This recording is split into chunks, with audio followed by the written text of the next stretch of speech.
आज हम शिव पुराण कथा का दूसरा अध्याय का वर्णन करने वाले हैं। तो अभी तक आपने हमारा चैनल सब्सक्राइब नहीं किया है तो सब्सक्राइब कर लीजिएगा। और भी आपको शिव पुराण से रिलेटिव बहुत सारी वीडियो आपको देखने को मिलेंगी। तो कथा आरंभ करते हैं। श्री शौनक जी ने कहा, महाभाग सूत जी, आप धन्य हैं, परमार्थ तत्व के ज्ञाता हैं। आपने बहुत कृपा करके हम लोगों को ये दिव्य कथा सुनाई है।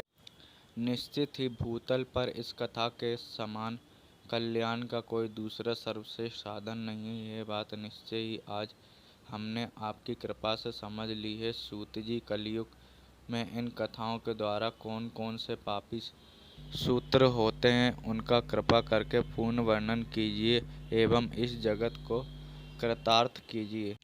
फिर सूत जी कहते हैं, मुनि, जो मनुष्य पापी, दुराचारी, खल तथा काम क्रोध आदि में निरंतर लुप्त रहता है, वह मनुष्य भी शिव पुराण के श्रवण पाठन से शुद्ध हो जाते हैं। इसी विषय में जानकर मुनि इस प्राचीन इतिहास का उदाहरण दिया करते हैं, जिसके श्रवण मात्र से संपूर्ण पापों का नाश हो जाता है।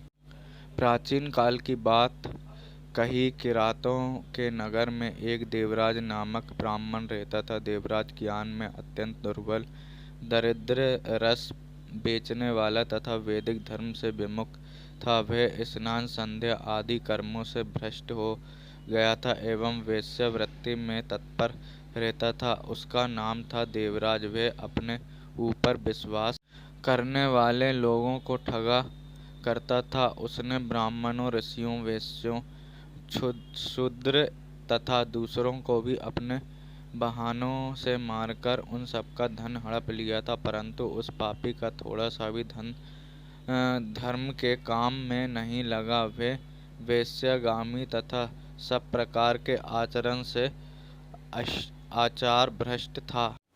एक दिन देवराज घूमता हुआ प्रतिष्ठानुसार झूसी प्रयास में जा पहुंचा। वहां पर उसने एक शिवालय देखा जहाँ बहुत से साधु महात्मा एकत्रित थे। देवराज उस शिवालय में ठहर गया, परंतु वहाँ उसे ज्वर आ गया। उस ज्वर से उसे बहुत अधिक पीड़ा होने लगी। ज्वर में पड़ा हुआ वह ब्राह्मण के मुखारविंद से निकली हुई उस शिव तथा कथा को निरंतर सुनता रहा। एक मास के बाद वह ज्वर से अत्यंत पीड़ित हो चल बसा। उसकी मृत्यु के पश्चात यमराज के दूत आए और उसे पासों में बांधकर बलपूर्वक यमपुरी ले गए। इतनी ही देर में शिवलोक से भगवान शिव के आर्षदगण आ गए।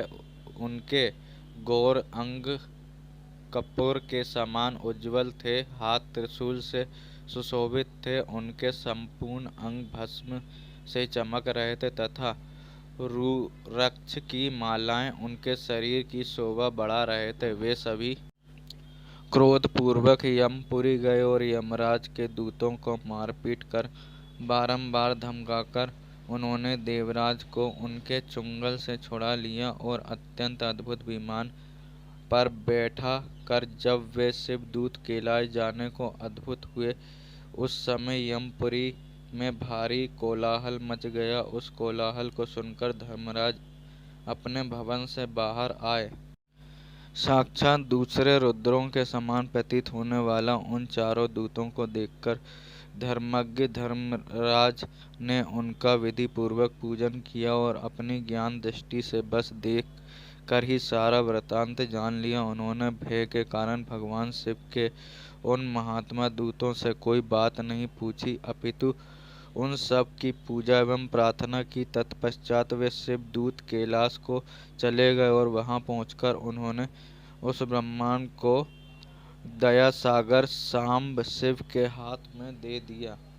इसी प्रकार शिव पुराण का दूसरा अध्याय यहीं समाप्त होता है। अगला अध्याय आपको कल बताएंगे। तो अभी तक आपने हमारा चैनल सब्सक्राइब नहीं किया तो दोस्तों सब्सक्राइब कर लिया। तो दोस्तों आज के लिए इतना ही।